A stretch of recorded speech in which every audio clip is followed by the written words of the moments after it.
યજ્ઞ પતી જાય છે ઇન્દ્રપ્રસ્થનો, અને એક માણસ માગવા આવે છે. છેલ્લે બધા ભિક્ષુકોને અપાઈ ચૂક્યું છે અને યુધિષ્ઠિર રાજ્યસભા તરફ પાછા વળે છે ત્યારે છેલ્લે ભિક્ષુક આવે છે અને યુધિષ્ઠિર કહે છે કે હવે કાલે આવજે.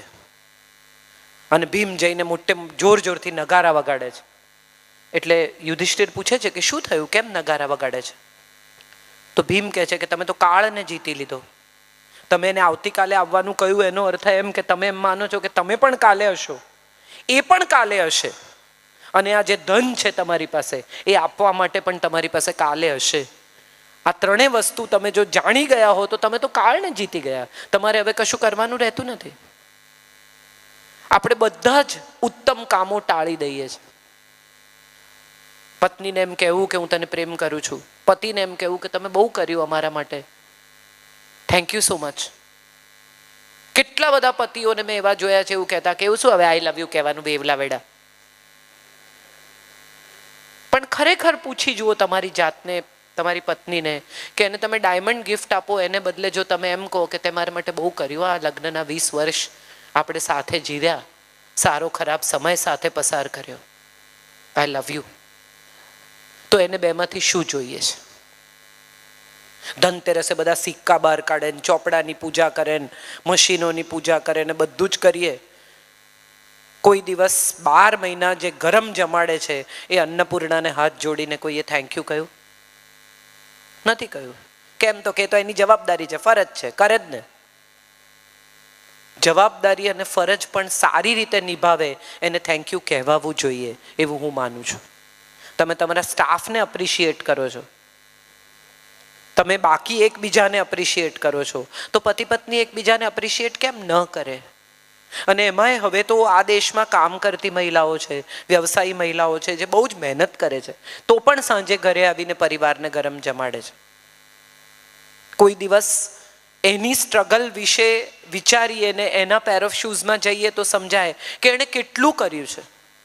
બાળકોનું હોમવર્ક, જમવાનું, બાકીનું, વર્ક લાઈફ, પર્સનલ લાઈફ, આ બધું બેલેન્સ કરવું, તબિયત સારી હોય ન હોય તેમ છતાં પારિવારિક પ્રસંગોએ હાજરી આપવી, ગમે ન ગમે સાસુ સસરાને સાચવવા, બાળકોની સાથે માથાકૂટ કરવી, આ બધું કર્યા પછી એને અપેક્ષા શું છે? તો કે થેન્ક યુ. એક નાનકડું થેન્ક યુ જો સંબંધોને ફરી એકવાર ફેવિકોલની જેમ ચોંટાડી શકતું હોય, એસી જોડ જો કભી ન તૂટે, તો મને લાગે છે એકાદ વાર થેન્ક યુ કહેવાવું જોઈએ એકબીજાને. આ ફોર્માલિટી નથી, આ ફરજ છે.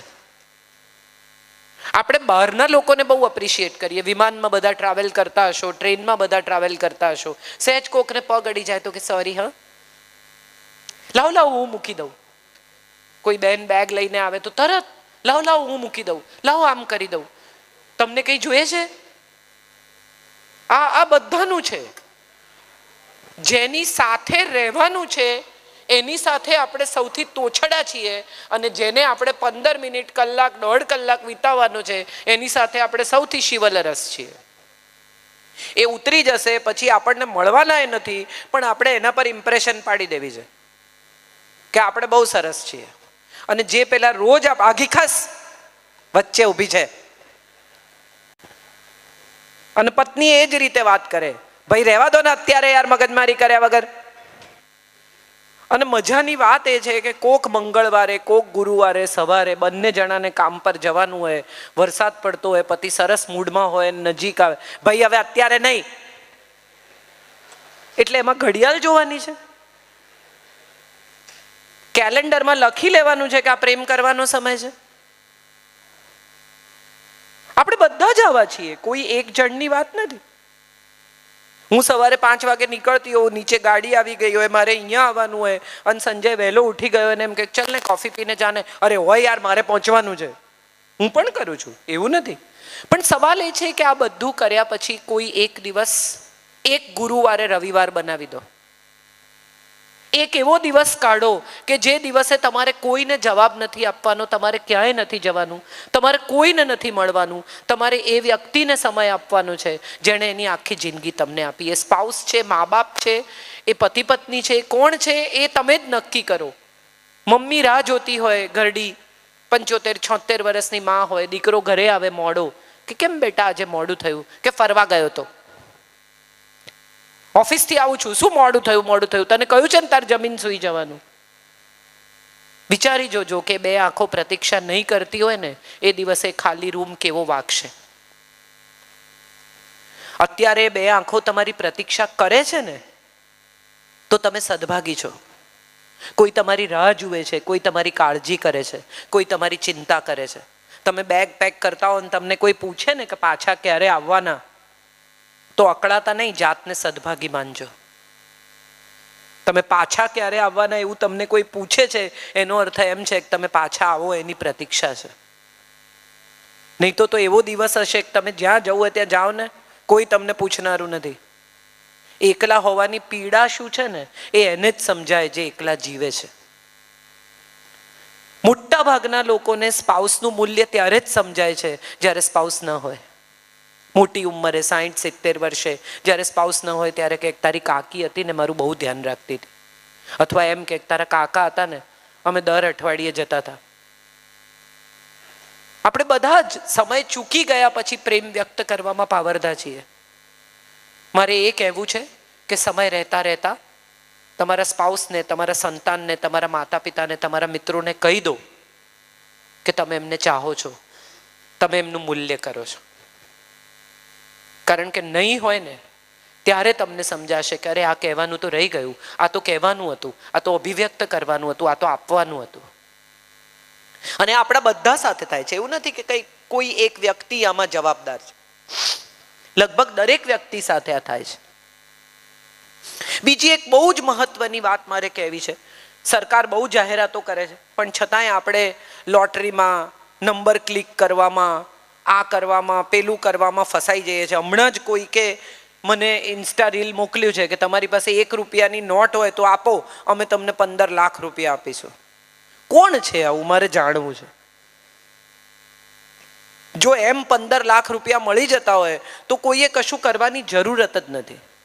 1 રૂપિયાની નોટ તમારી પાસે જૂની છે એટલે તમે એક્સ નંબર પર ક્લિક કરો ને તમને 10 લાખ રૂપિયા મળશે ને તમને 5 લાખ રૂપિયા મળશે. આપણે ખરેખર એટલા મૂર્ખા છીએ? મારા એક બહુ જ અંગત મિત્રના દીકરાએ 27 વર્ષની ઉંમરે સ્યુસાઇડ કર્યું. કેમ? તો કે આ લોટરીમાં ને ઓનલાઈન જુગારમાં સપડાયો અને એટલું બધું દેવું થઈ ગયું છોકરાનું કે ફાધરને કહી શક્યો નહીં. બારણા બંધ કરીને આપણા સંતાનો એમના રૂમમાં શું કરે છે એ જાણવાનો પ્રયત્ન કરવો એ જૂનવાણી નથી, એ બહુ જ નવી પેટર્ન છે. જાગતા મા બાપ એ પોતાના સંતાન વિશે ચિંતિત હોય એમાં કશું જ ખોટું નથી. જાણો, તમારા બાળકના ખાના ખોલવા જોઈએ. જો ટીનેજ બાળક હોય તો એનું દફતર ક્યારેક એની ગેરહાજરીમાં એને અપમાન ન લાગે એમ ચેક થવું જોઈએ. તમને ભલે એમ લાગે કે ના ના હવે તો પ્રાઇવસી, કોઈ પ્રાઇવસી નહીં. એનો ફોન ક્યારેક ખોલીને જોઈ લો. એવું ન થાય કોઈ દિવસ કે તમારે તમારું બાળક ગુમાવવાનો વારો આવે મોડર્ન થવાના ચક્કરમાં. હા, એને અપમાન ન લાગે એટલો પ્રયત્ન કરજો, એને ગુસ્સો ના આવે એટલો પ્રયત્ન કરજો. એટલા સ્માર્ટ મા બાપ થજો કે એને ખબર ન પડે. પણ ચોક્કસ એનું ધ્યાન રાખજો, કારણ કે હવે સમય એવો છે કે તમારા સંસ્કાર કરતાં બહારની દુનિયા વધુ ઇફેક્ટિવ છે. આપણને એમ છે કે આપણા સંસ્કાર આમ છે ને આપણા સંસ્કાર તેમ છે. યસ, તમારા સંસ્કાર છે જ, પણ સાથે સાથે બહારની દુનિયા, પિયર ગ્રુપ એટલું બધું પ્રેશર લઈને આવે છે કે એ બાળકો કશું જ કરી શકતા નથી. 15-17 વર્ષના છોકરાને એના મિત્રો કહે કે છોકરી જે સિગરેટ નથી પીતો એને દૂધની બોટલ આપો, એ તો સિગરેટ નથી પીતો. આ ઈગો પ્રોબ્લેમ છે. અહીંથી એનો પુરુષ જાગે છે અને પહેલી વાર સિગરેટ પીએ છે. એ બિયર નથી પીતો, મમ્મીનો દીકરો, હે ને? તારી મમ્મીને નહીં ગમે, હે ને? ઘરેથી ફોન આવ્યો, જા જા બેટા મમ્મી તારી રાહ જુએ છે. આ બધું જ સાંભળે છોકરું અને એને પ્રૂવ કરવાનું છે કે ના ના એણે ગ્રુપમાં ટકી જવાનું છે, માટે એ જુદી રીતે વર્તે છે. આપણા બાળકને એવું શીખવવું જરૂરી છે કે મા બાપનું કયું માનવું, મા બાપનો ફોન ઉપાડવો, મા બાપ તારી રાહ જોતા હોય તો સમયસર ઘરે આવવું. એ જરાક પણ મમ્મીનો દીકરો, માવડીઓ, મમ્માસ બોય નથી. એ જવાબદારી છે, ફરજ છે પોતાના પેરેન્ટ્સ પરત્વે. અને બેટા તું જે કરે છે ને બરાબર જ છે એવો એને વિશ્વાસ આપજો. એને આત્મવિશ્વાસ આપજો. એના મિત્રો કોણ છે જાણજો, જે બહુ જ જરૂરી છે. આપણે એના અડધા મિત્રોને જાણતા નથી, કારણ કે આપણી પાસે સમય જ નથી.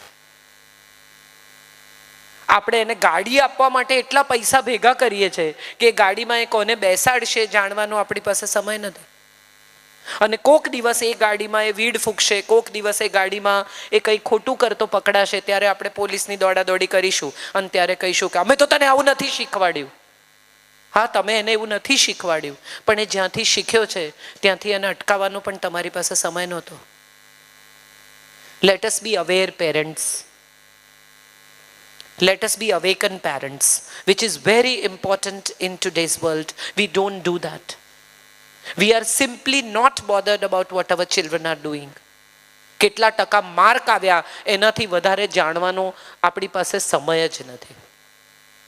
એડમિશન નહીં મળે, આમ નહીં થાય, આવડી મોટી લેબ છે, કોણ સંભાળશે? પણ એને તો પેન્ટર થવું છે, એને લેબમાં આવવું જ નથી, એને રસ જ નથી તમારી લેબમાં, એને સાયન્સ લેવું જ નથી. હું જ સૌથી મોટો દાખલો છું.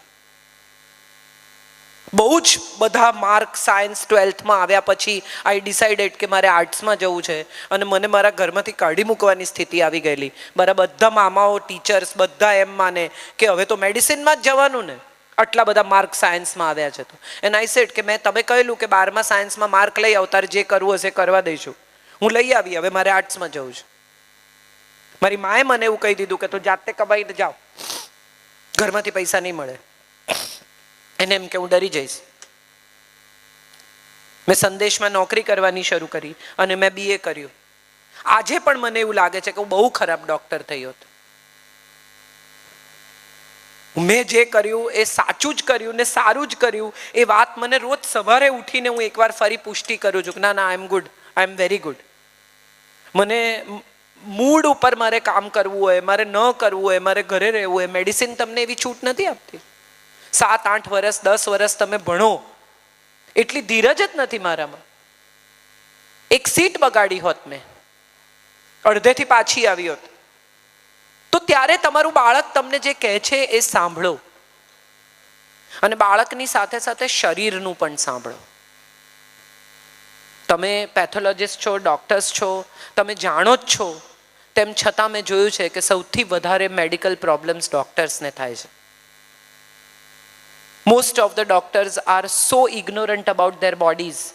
So many doctors I have seen suffering so many problems because they keep curing others and do not bother about themselves or their own bodies. Please be aware, listen to your body. If your body is telling you you are fatigued, if your body is telling you you need rest, if your body is telling you to take a break, please do take a break. હવે તો ગાડી કહે છે it's a coffee time. તમે અમુક kilometre જાઓ પછી તમારી ગાડી જો if it is a new technology car, it tells you need a break. તમે વિચારો કે તમને તમારી કાર કહે છે કે યુ નીડ અ બ્રેક, તો તમારું બોડી તમને જ્યારે કહે કે you need a break, please listen to it. જેટલા પૈસા કમાયા એટલા બીજા ડોક્ટરોને આપવાને બદલે એ પૈસાનો સાચો અને સારો ઉપયોગ કરવાનો પ્રયત્ન કરો. હું કેટલા બધા પતિ પત્નીને ઓળખું છું જે લોકોએ લગ્ન વખતે નક્કી કર્યું હોય કે આપણે યુરોપ જઈશું, રોમની ગલીઓમાં એકબીજાનો હાથ પકડીને ફરીશું, પણ જ્યારે રોમ જાય ને ત્યારે પત્ની એમ કે હવે તમે થતા આવો, મન તો પગ દુખે છે. અથવા એવો સમય આવે કે ક્રૂઝ પર જાય પણ પત્ની બિકીની પહેરી શકવાની શરીર જ ના રહ્યું હોય એનું.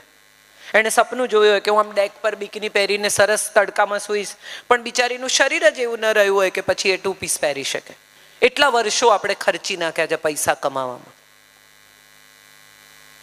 છેલ્લી વાત જે મારે સૌને કહેવી છે એ કહેવી છે કે માણસ તરીકે આપણે બધા છે ને એકબીજા પર આધારિત છીએ.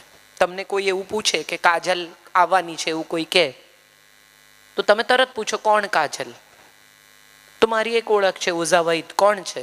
દિગંત ઓઝાની દીકરી, સંજય વૈદની પત્ની, મૂળરાજભાઈની પુત્રવધુ, તથાગતની મમ્મી, દિલીપભાઈની મિત્ર. કોઈ તો ઓળખ છે. આ ઓળખ કોઈના થકી જ છે, એ કદી નહીં ભૂલતા. તમારી ઇન્ડિવિજ્યુઅલ કોઈ ઓળખ જ નથી. જે નામ પણ તમે જાતે પસંદ નથી કર્યું એ નામનો અહંકાર કેવી રીતે હોઈ શકે?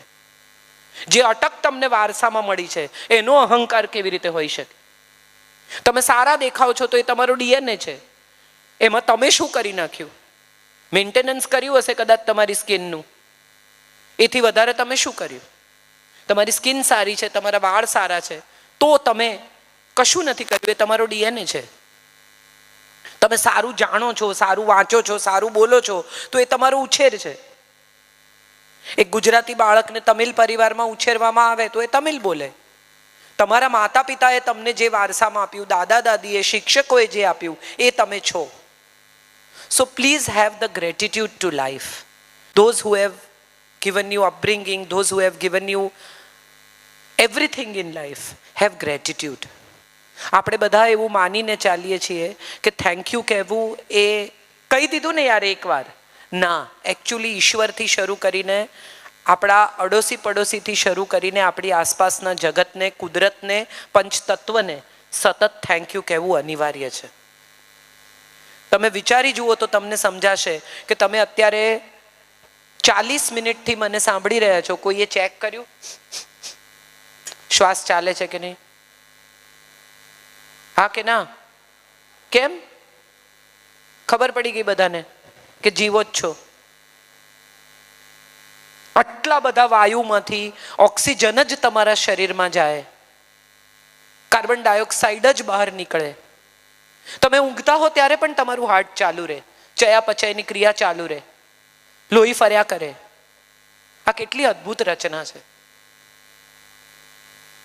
દર વર્ષે વરસાદ પડે, નદી સુકાઈ જાય, ફરી પાણી આવે, હવા વહેતી રહે. જમીનમાં તમે જેટલી વખત દાણા નાખો એટલી વખત 1,000 થઈને પાછા મળે. આ કોણ કરે છે?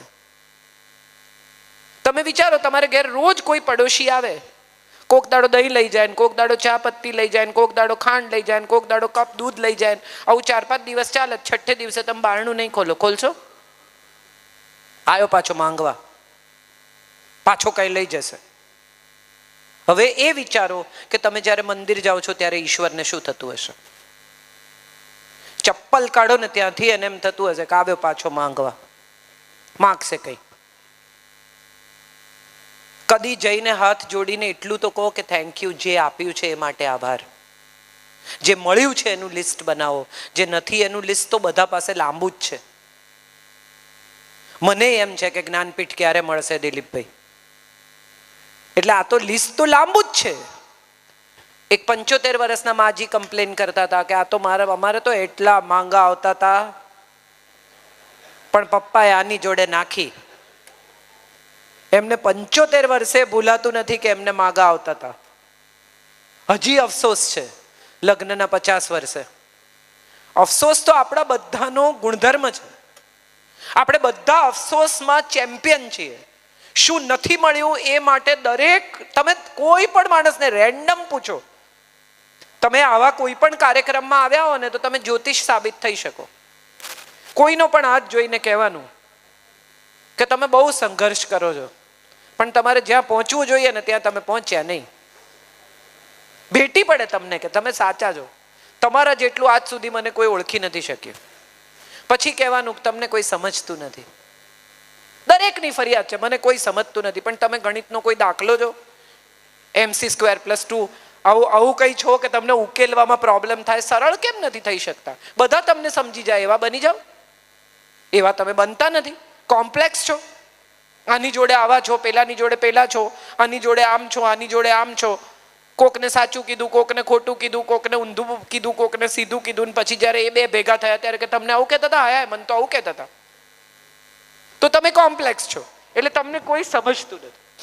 અને ત્રીજું, સૌથી ઇમ્પોર્ટન્ટ, દરેકને લાગે છે કે તમે સૌ માટે ઘસાવો છો પણ તમારા નસીબમાં યશ નથી. આ 3 વાત સૌ માટે સાચી. બધાને લાગે સાચી વાત, મેં બધાનું કેટલું કર્યું, કોઈએ મને જશ ના આપ્યો. જશ માટે કર્યું કે તમને લાગ્યું કે તમે માણસ છો, તમારે કરવું જોઈએ માટે કર્યું? આટલું જો જીવનમાં કરી શકશો ને તો હું માનું છું કે તમે સુખી થઈ શકશો. સગવડ નહીં વધે કદાચ, પણ સુખ બહુ મળશે, શાંતિ બહુ મળશે, મજા બહુ આવશે. જે મહત્વના છે એ લોકોને મહત્વ આપો. જે પ્રાયોરિટી છે એ નિશ્ચિત કરો. આટલું બધું જાહેર